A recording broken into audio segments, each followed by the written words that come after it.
Olá, acompanhe aqui na TV Progressistas a participação dos progressistas na mídia. Hoje, o nosso presidente Ciro Nogueira no programa O Ponto da CNN Brasil. Acompanhe.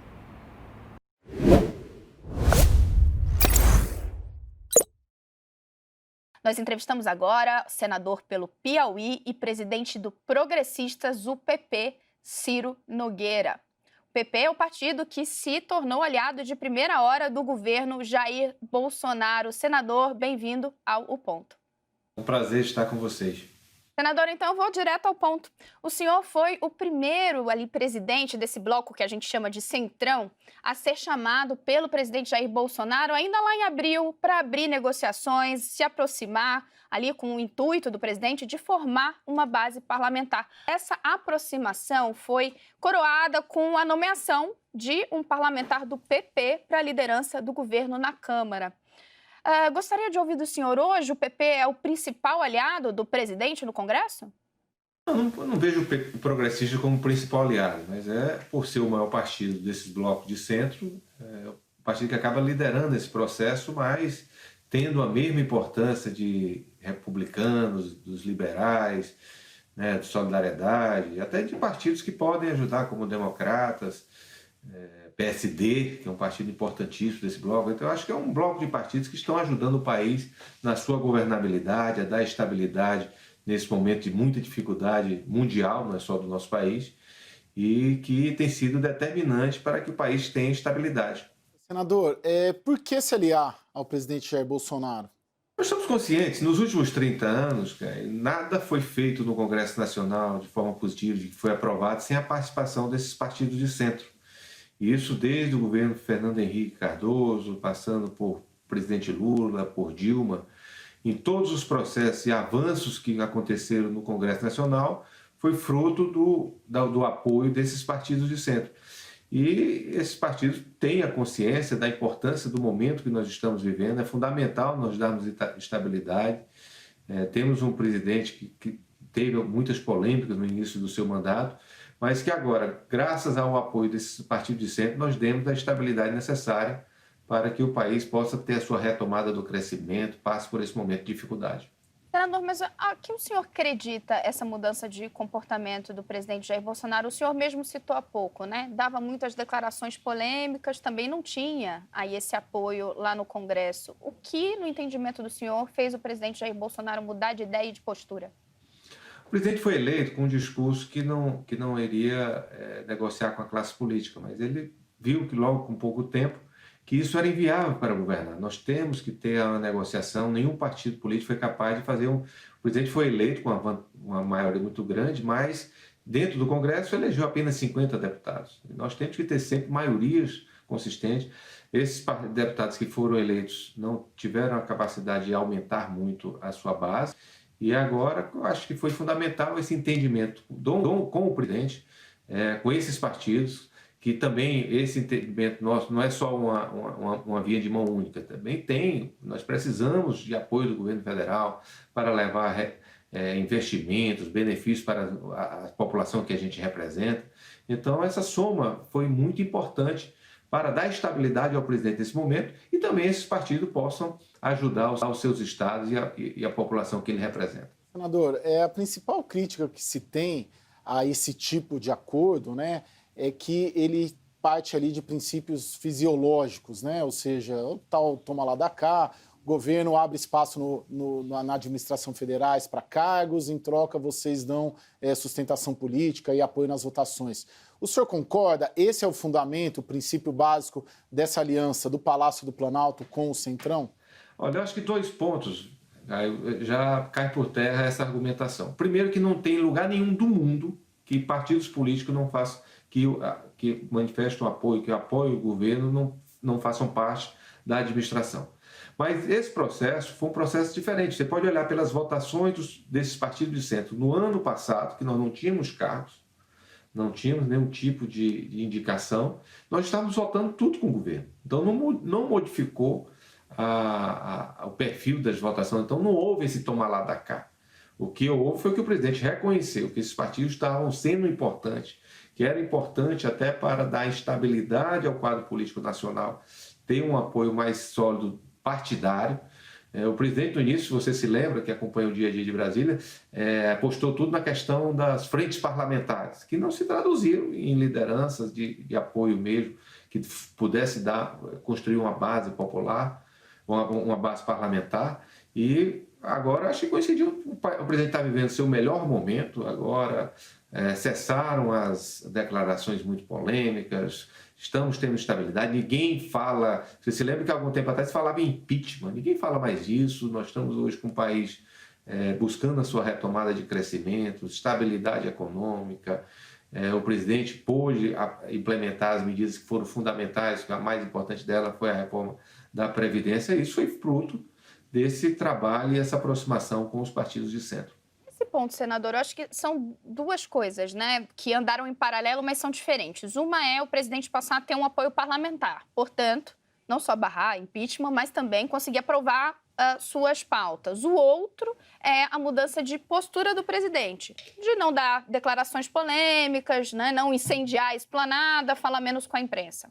Nesse segundo aspecto, houve um pedido dos partidos de centro para que o presidente mudasse a sua postura? Eu acho que não digo pedido, mas foi argumentos que nós levamos que eu acho que era importante dar estabilidade, o respeito entre os poderes, seja executivo, legislativo e judiciário, a ter mais capacidade de diálogo. Eu acho que isso aí, nós chegamos com essa ideia, com essa solicitação, mas mais como argumentos que funcionaram. Eu acho que ninguém pode dizer que, por conta do que isso está acontecendo, o país está com muito maior estabilidade. Eu sei que até a mídia às vezes fica um pouco decepcionada, não está tendo muita polêmica, mas para o país é fundamental. Eu acho que esse aí talvez foi o principal handicap que os partidos de centro trouxeram ao governo, foi essa estabilidade, e principalmente a volta do respeito entre os poderes, seja judiciário, legislativo e executivo. Senador, o senhor consegue dividir para a gente, mostrar o mapeamento hoje do Congresso Nacional, do que a gente conversa muito, disse, principalmente da Câmara dos Deputados, que ele é dividido em 3 grupos, né? O grupo do Rodrigo Maia, o grupo de vocês ali, né, do Centrão, e a oposição. O senhor concorda? Esses grupos existem e eles jogam juntos ali dentro do Legislativo? Olha, eu não considero que o grupo nosso seja diferente do grupo do Rodrigo Maia. Eu acho que eles vão acabar se somando. Você vai ver que no final das contas, até nas eleições, tanto da Câmara quanto do Senado, nós vamos ter o entendimento. O Rodrigo, se eu tenho 5 grandes amigos no Congresso, o Rodrigo é um deles. É um homem que eu faço caminhadas diariamente, né, conversando, dialogando. Eu não vejo separação desses partidos, não.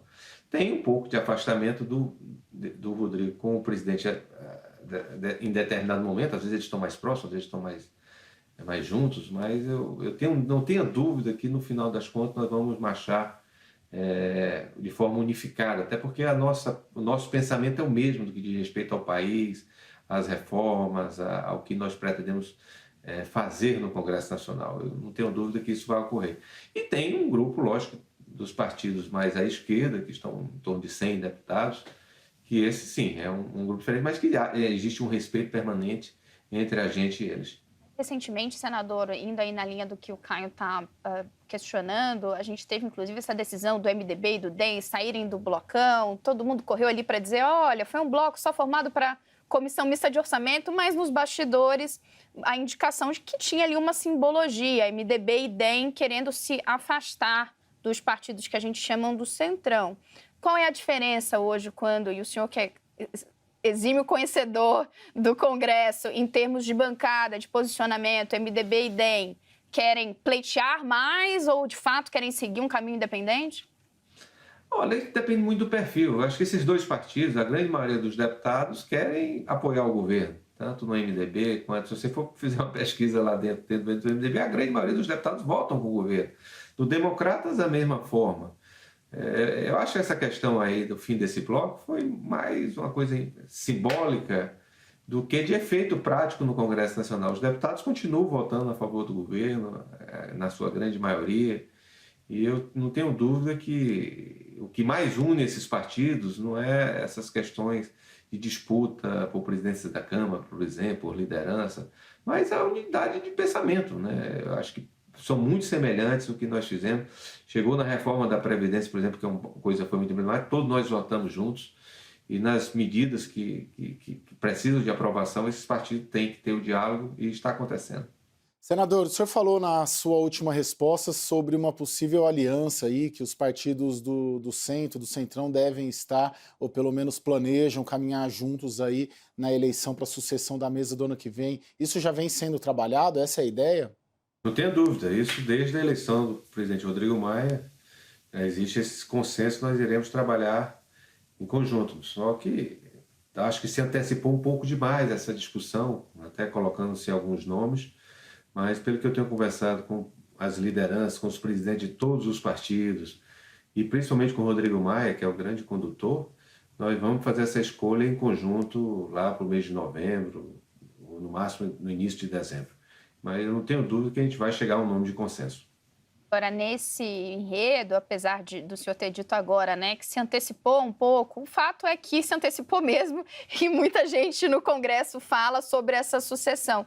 E nesse enredo tem a questão do eventual posicionamento do STF, se o STF vai permitir a reeleição de Davi Alcolumbre e eventualmente estender isso a Rodrigo Maia. Se Rodrigo Maia tiver essa possibilidade, ele é o nome do PP para mais um mandato à frente da Câmara? Olha, eu não vejo como o Supremo possa modificar uma coisa que já está escrita na Constituição, né?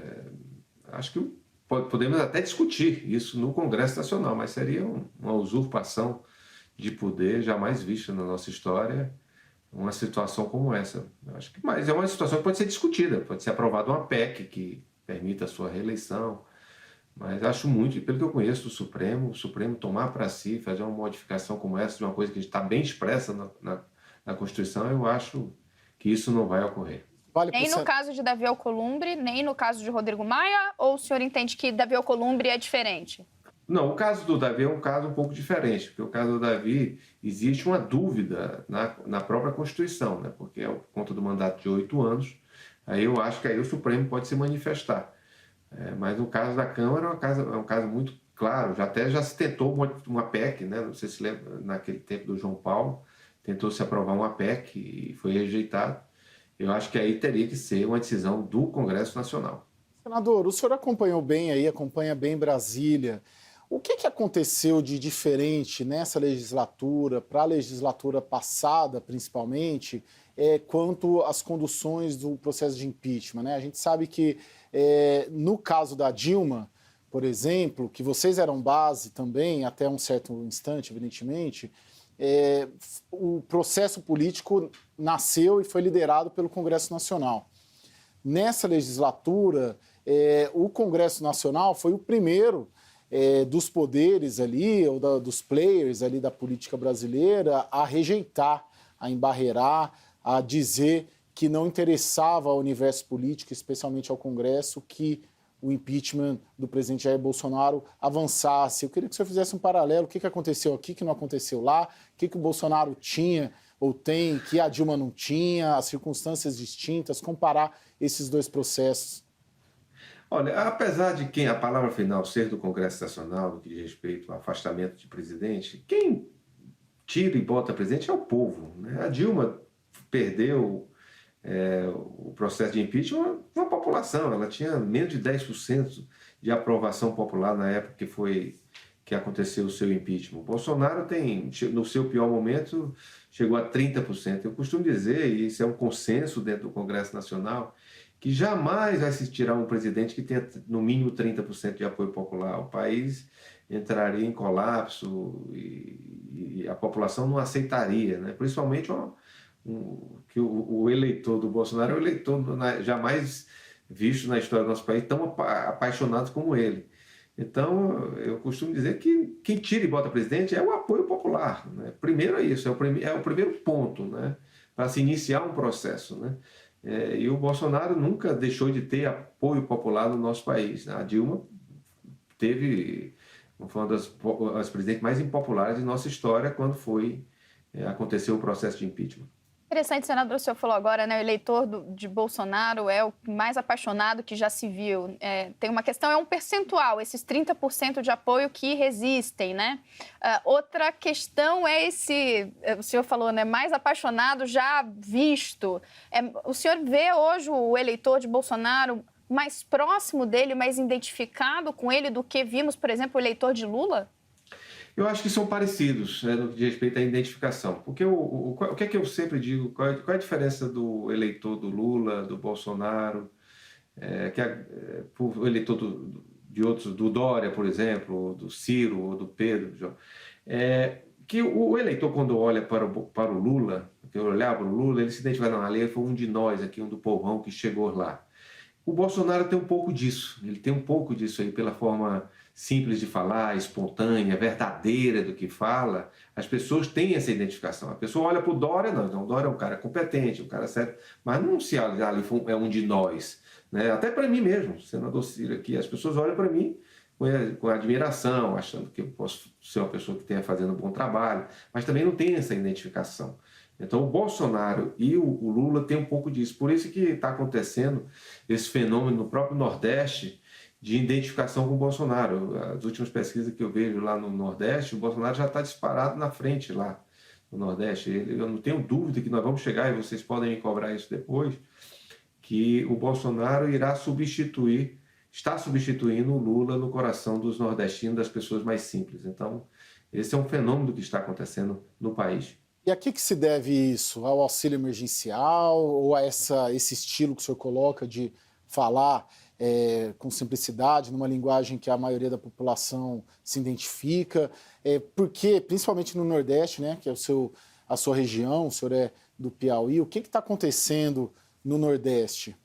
Aí eu acho que é a soma de fatores, né? O Lula, o que foi? O Lula passou a imagem de ser um presidente que cuidava das pessoas, né, que veio o Bolsa Família, se preocupou em tirar as pessoas da miséria, se preocupou com as pessoas do Nordeste. O Bolsonaro agora aconteceu com isso, com essa sensibilidade que ele teve, a coragem de enfrentar o mercado para poder dar o auxílio emergencial para as pessoas quando mais precisavam.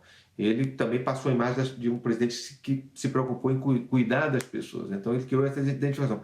Paralelo a isso, tem a identificação da forma de ser. Do Bolsonaro, é difícil um presidente tão espontâneo como ele na nossa história. Só o Lula que foi um pouco tão espontâneo como ele. Mas o Bolsonaro foi muito mais até. Então, é isso que está criando uma identificação muito grande dele com as pessoas mais simples do nosso país. As pessoas que... Ele já tem uma identificação muito forte, principalmente com o campo evangélico, com as pessoas que produzem no país, né? O agronegócio, que é principalmente, que sempre foi o grande locomotivo de crescimento do nosso país, que segurou mesmo a economia do Brasil. Então, é uma soma de fatores que estão criando essa identificação do presidente Bolsonaro com o eleitorado.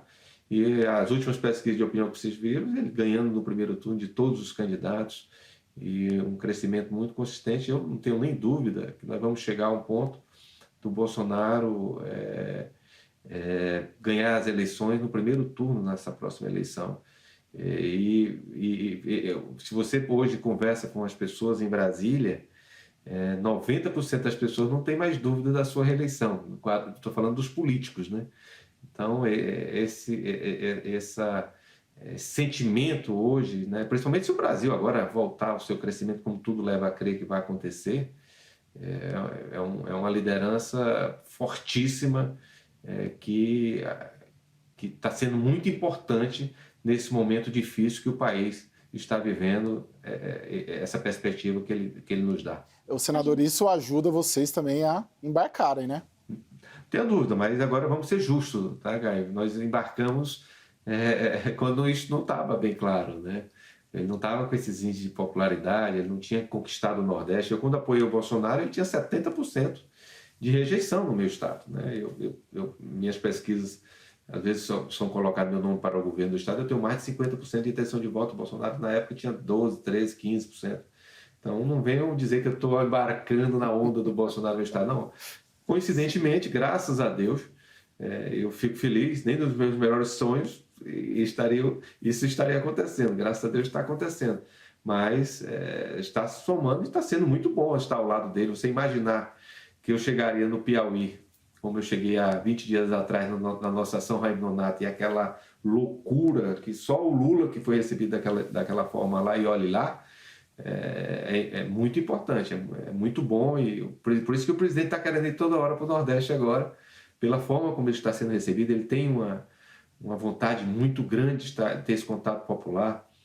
Nas conversas que eu tive com ele disse que a alegria que ele teve, porque ele se tranca lá dentro daquele palácio, não tem a menor diversão para ele. É uma pessoa que a diversão que ele tem é ir para ter o contato com o povo. Ele está amando esse contato. É muito bom, né? Ele está sendo um presidente que está sendo reconhecido, que tem apoio popular. Então isso anima, né? Isso é um gás que a pessoa tem, esse contato popular. Isso anima muito o presidente e tem sido muito bom estar ao lado dele nisso. Queria explorar um pouco mais o que o senhor falou há pouco, que é muito interessante. Ou seja, a gente está aqui no segundo semestre de 2020, o senhor está olhando 2 anos à frente e falando, olha, maior parte agora do mundo político aposta que Bolsonaro chega lá e ganha no primeiro turno. Mas o índice de aprovação dele, nesse momento, a gente está falando aí desse grupo firme de 30%.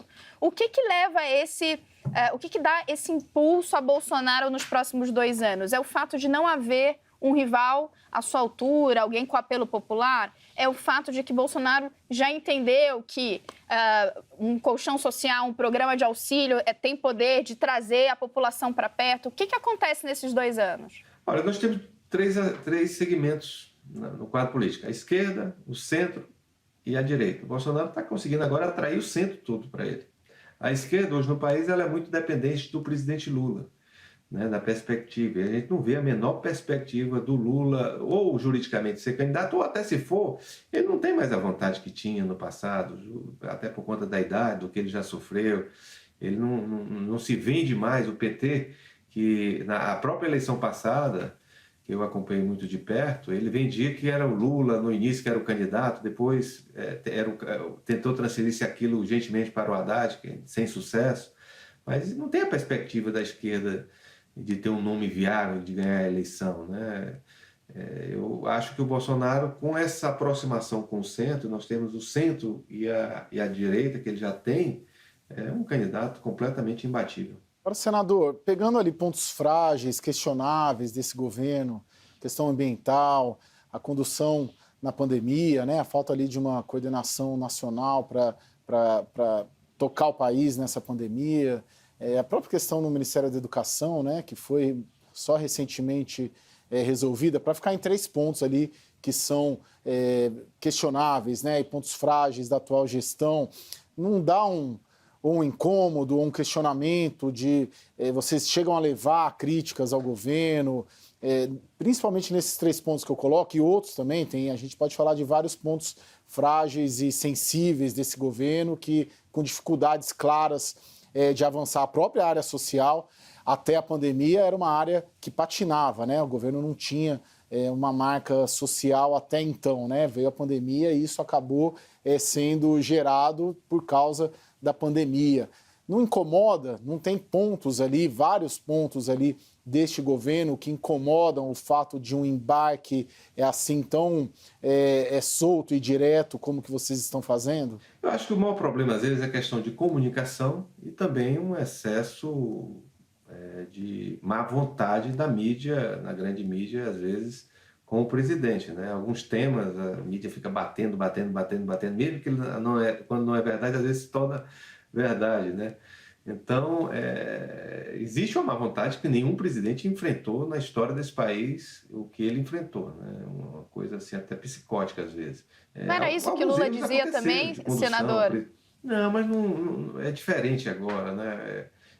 Até porque não se viveu os momentos que nós estamos vivendo com essa pandemia, né? Acho que houve alguns erros. Por exemplo, o presidente ter dito, é uma gripezinha. Foi um erro de comunicação, um erro de abordagem, né? Mas vou dar um exemplo aqui para você. Por exemplo, quer ver, a mídia está criticando absurdamente o ministro da Saúde, né?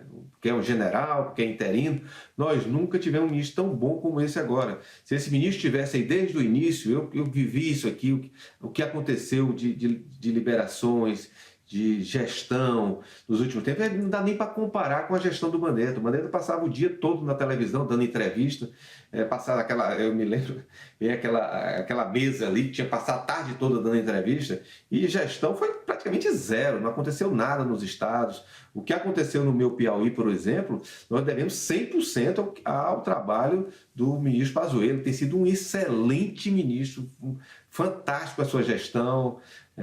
Pena ele não ser médico, o único senão que dizem dele é ele não ser médico, mas de gestão não dá nem para comparar. E olha que eu falo aqui, eu fico até com pena, o Mandetta vai até se chatear, que é um grande amigo que eu tenho, tem meu respeito, mas de gestão foi um desastre ali na atuação. Então, mas se você colocar na cabeça das pessoas, não, o Pazuello é interino, então, que é isso? Está sendo um excelente ministro para o nosso país.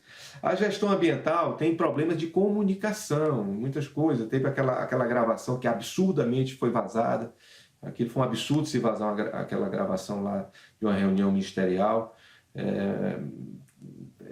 Eu acho que tem alguns pontos que eu tenho discordância, mas o ministro Ricardo também é um homem bem intencionado, é um grande ministro, tem um problema de imagem mundial que às vezes acaba prejudicando o nosso país, mas existe uma tentativa de desvirtuar e criar algumas situações mentirosas contra o ministro.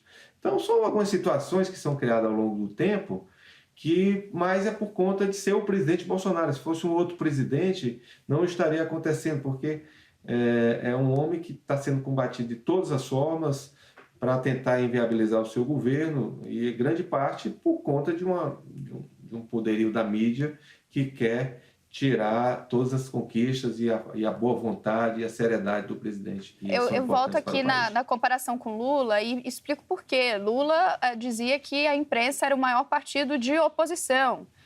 O PT, durante sua gestão por diversos governos, dizia que a mídia era golpista, né? Ou seja, agora a gente não vê Bolsonaro e seus aliados, vou incluir o senhor, também colocando aí a imprensa como misturando crítica com uma tentativa de tirar legitimidade? Não são duas coisas diferentes?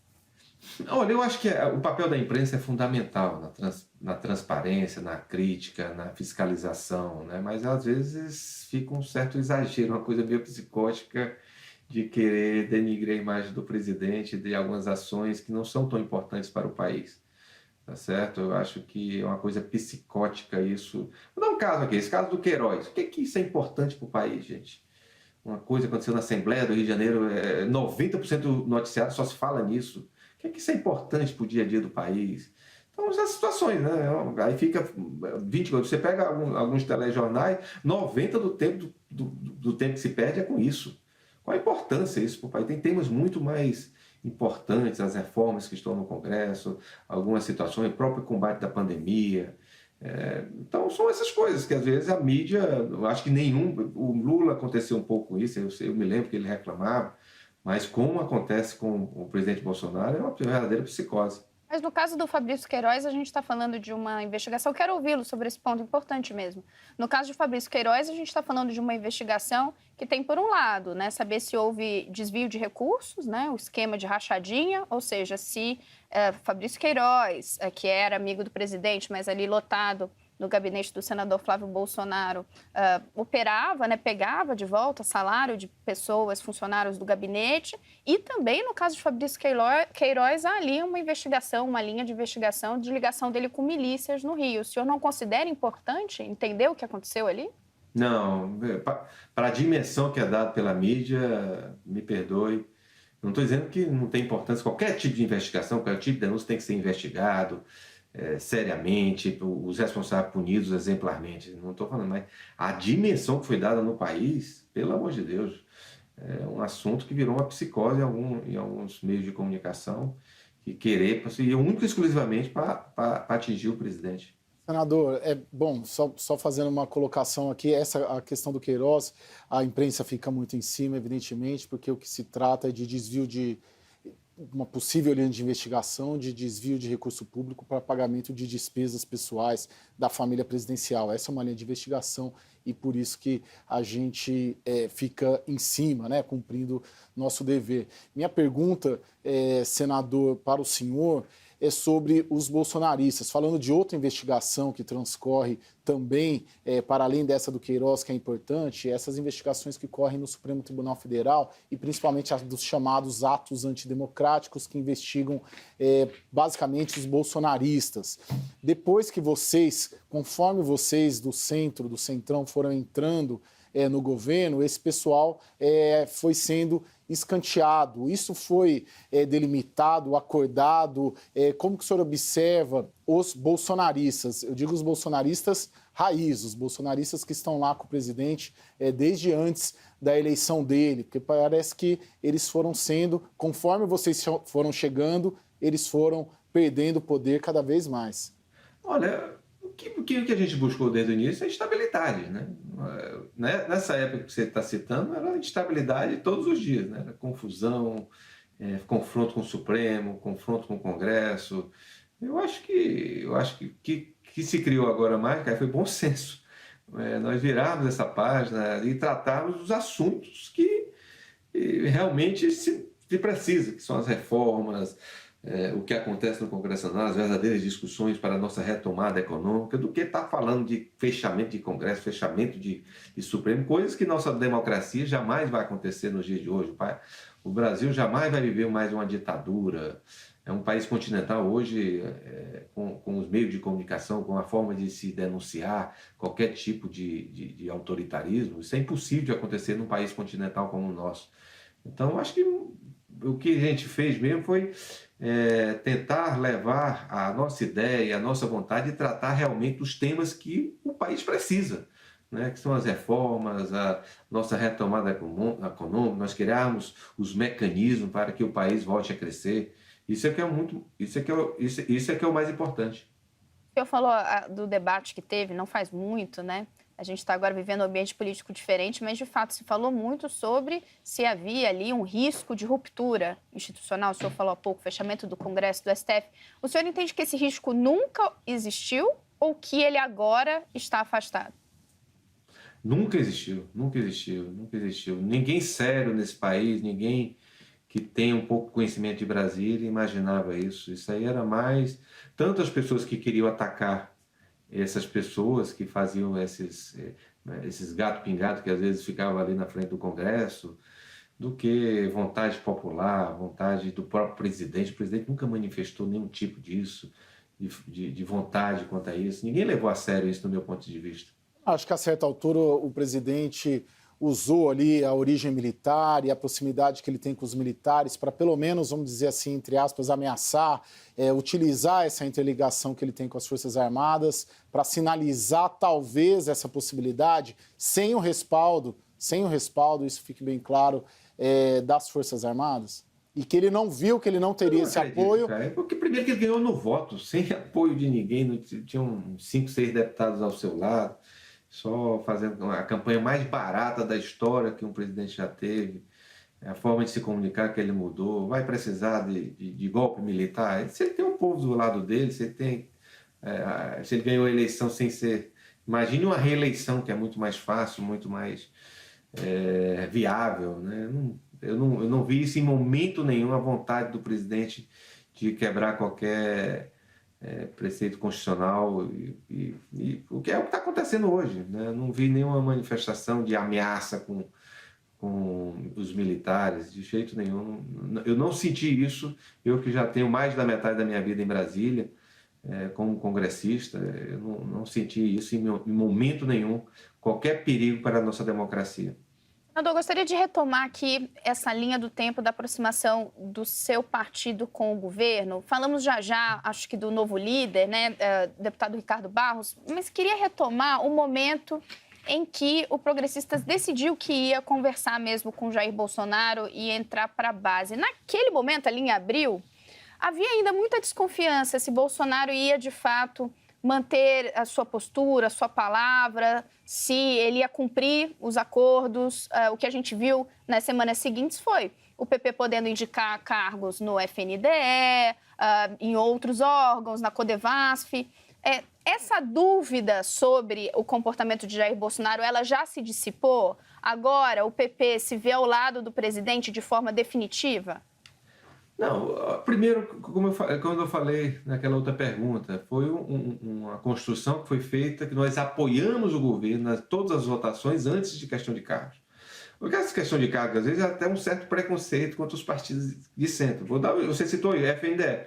Você sabe que o FNDE já foi indicado pelo DEM há 6 meses atrás. E cadê? Não se criou toda essa celeuma que teve agora com a nossa indicação. Então, são situações mais... o Bolsonaro agora entregou cargos e está tendo apoio. Não é verdade.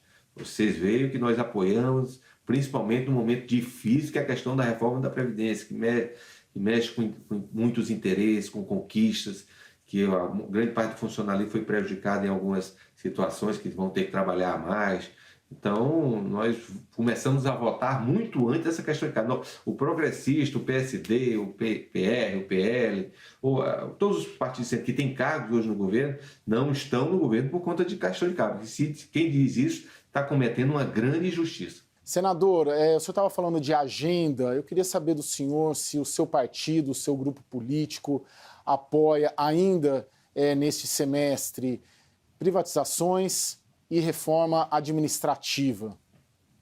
Tem total apoio nosso. Acho que todas as privatizações que aconteceram foram um benefício para o país. Isso desde do governo Fernando Henrique Cardoso até agora. Eu acho que nós temos que focar sempre na gestão pública, de prestar um bom serviço, de haver os investimentos necessários, e isso só com parceria com a iniciativa privada, que isso aconteceu historicamente no Brasil e no mundo. Então, nós vamos lutar para que os setores que precisam de investimento e que necessitem ser privatizados vai contar com o nosso apoio. E a reforma administrativa é fundamental. Nós temos que ter um Estado mais enxuto, um Estado em que o funcionário público seja obrigado a prestar um bom serviço à população. Isso, se esse for o foco dessas reformas, vão contar com o apoio dos progressistas e dos partidos de centro. Senador, faça, por favor, uma previsão, uma leitura das eleições municipais desse ano, de que maneira o Palácio do Planalto, o bolsonarismo vai se manifestar ou não vai se manifestar, o que vai estar em jogo, de que maneira que depois de abertas as urnas a gente vai poder medir ali se esse governo e o presidente Jair Bolsonaro está ou não popular, tal qual as pesquisas aí apontam e o senhor mesmo disse aqui. Olha, historicamente, pelo que eu conheço um pouco, pela minha experiência eleitoral, são muitas eleições que eu disputo, o presidente da República não tem muita influência nas eleições municipais. Isso não é o presidente Bolsonaro, qualquer presidente da República acaba não tendo a influência nas eleições municipais. Vou dar um exemplo, por exemplo, o Lula, por exemplo, tinha pouca influência nas eleições eleitorais de prefeitos do Nordeste. Se você for somar, por exemplo, meu partido tem 90 prefeitos no Piauí, e o partido do governador, que é do Lula, tem menos de 30. Então, tem essas diferenças. Eu acho que o presidente Bolsonaro tem que ficar um pouco mais comedido, um pouco distante, na minha opinião, das eleições, de apoiar esse ou aquele candidato. Eu acho que a função de presidente da República ela tem muito mais demandas, muito mais responsabilidade do que ele está fazendo campanha eleitoral pelo país para prefeitos, né? Eu acho que nós vamos usar, sim, a imagem dele, o que ele está levando para os estados, para os municípios.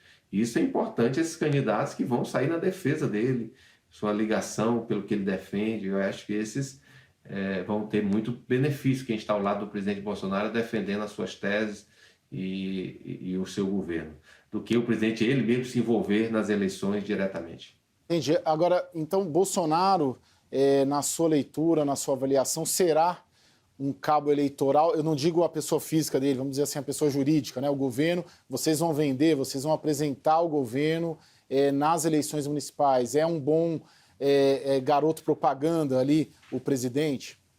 Eu acho que as ações do governo são importantes. Você levar tudo que, por exemplo, vou dar um exemplo, a parte de infraestrutura, o ministro Tarcísio, o que ele está fazendo, essa revolução na parte de infraestrutura do nosso país, ministro Rogério Marinho, o que está fazendo no Nordeste, né? As ações do governo são cabos eleitorais fantásticos, né? Você está ao lado da defesa dessas teses, do que eles estão levando. Isso é muito mais importante do que o presidente sair pedindo voto para esse ou aquele candidato. Achei bom que o senhor trouxe o nome dos 2 ministros que essa semana todo mundo reconheceu ali na fala do ministro da Economia, Paulo Guedes, como o endereço daquela mensagem dos ministros fura-teto. Como o senhor vê o plano de colocar mais dinheiro público do Estado para obras, esse debate sobre o teto, o senhor e o seu partido? Olha, eu acho que é um debate, é uma queda de braço constante, não só desse governo. Esse governo está um pouco mais externado, mas é fundamental essas obras. São obras de infraestrutura, que trazem tanto recursos que circulam na economia, como também o que elas proporcionam para o desenvolvimento do país. Então, o Brasil não pode parar de forma nenhuma de obras como a Transnordestina, a transposição do Rio São Francisco, as ferrovias, as estradas, porque isso faz parte de um processo de crescimento de logística do país, que é o nosso grande gargalo. Então, eu sou daquela linha que nós temos que continuar. Eu acho que nós temos que buscar, talvez com a reforma administrativa, reduzir os nossos gargalos. Tem a reforma tributária, que nós temos que mudar um pouco, aumentar a arrecadação, principalmente em setores que não pagam impostos hoje no país, que são, às vezes, beneficiados pela falta de mecanismo para que eles façam a sua contribuição tributária. Então, acho que a gente pode elevar isso de uma outra forma, não parando os investimentos que são fundamentais para o desenvolvimento do país. Senador, eu queria uma avaliação do senhor sobre a Operação Lava Jato e sobre a atuação do Procurador-Geral da República, Augusto Aras, nesse processo para, vamos dizer assim, não é conter, mas também controlar ali as ações da operação. O senhor concorda? O senhor acha que o Augusto Aras está numa linha certa? E a sua opinião também sobre a operação em si?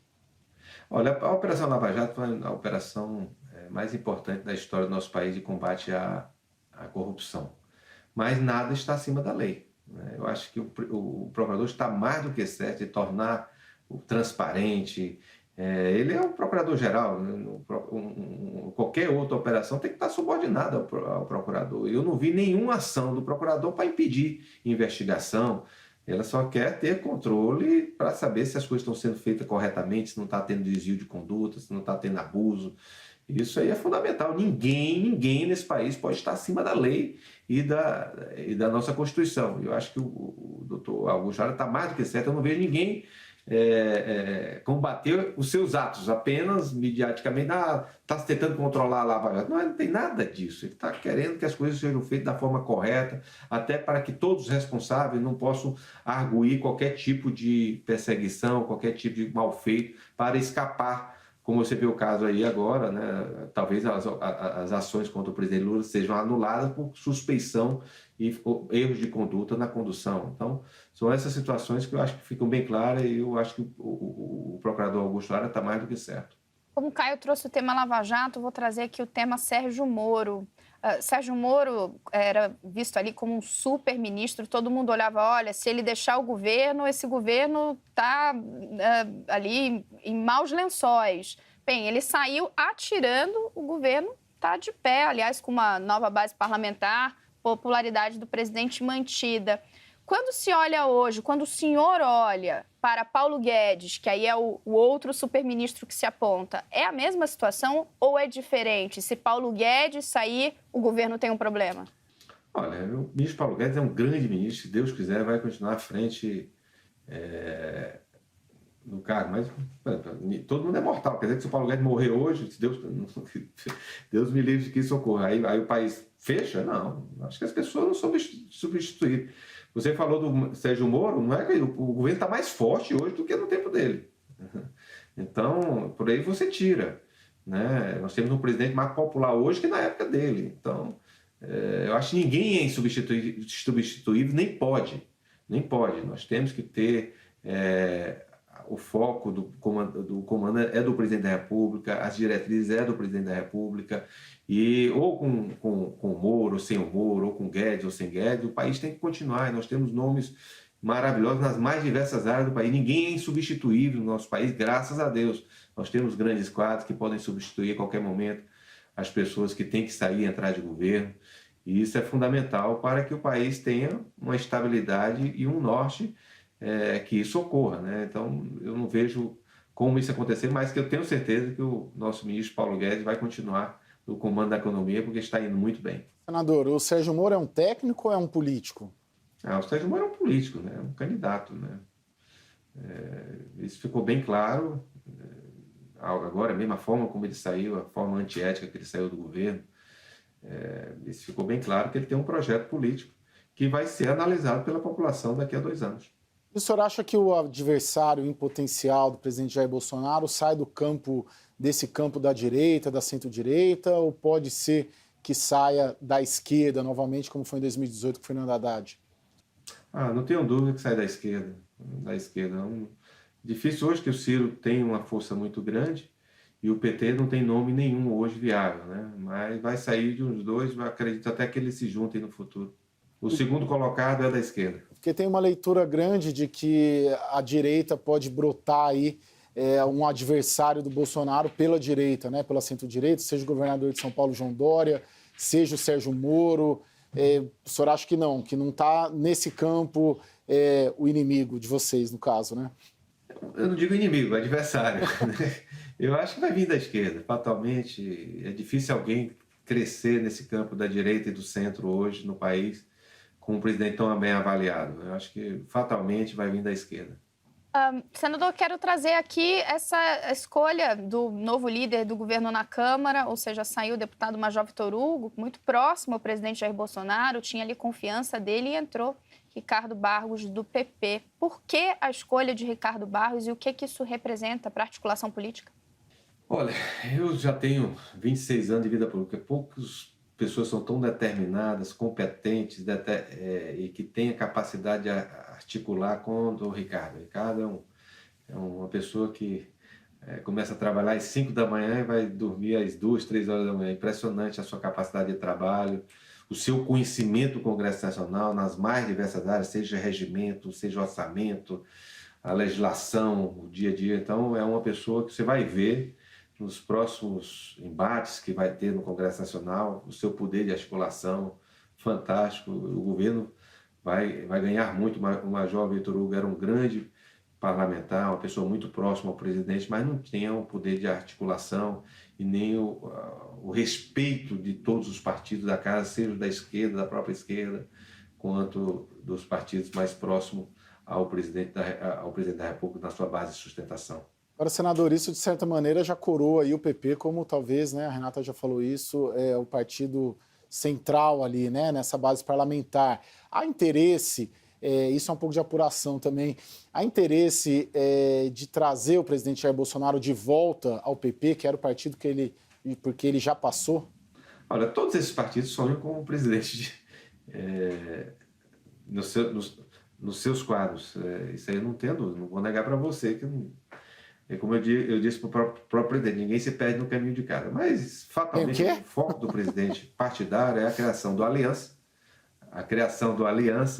E se o Aliança não se consolidar, aí sim, vamos começar um processo de escolha, tomara que ele volte para o progressista. Mas todos os PRB, PR, todos os partidos sonham de ter o presidente nos seus quadros. O senhor já convidou?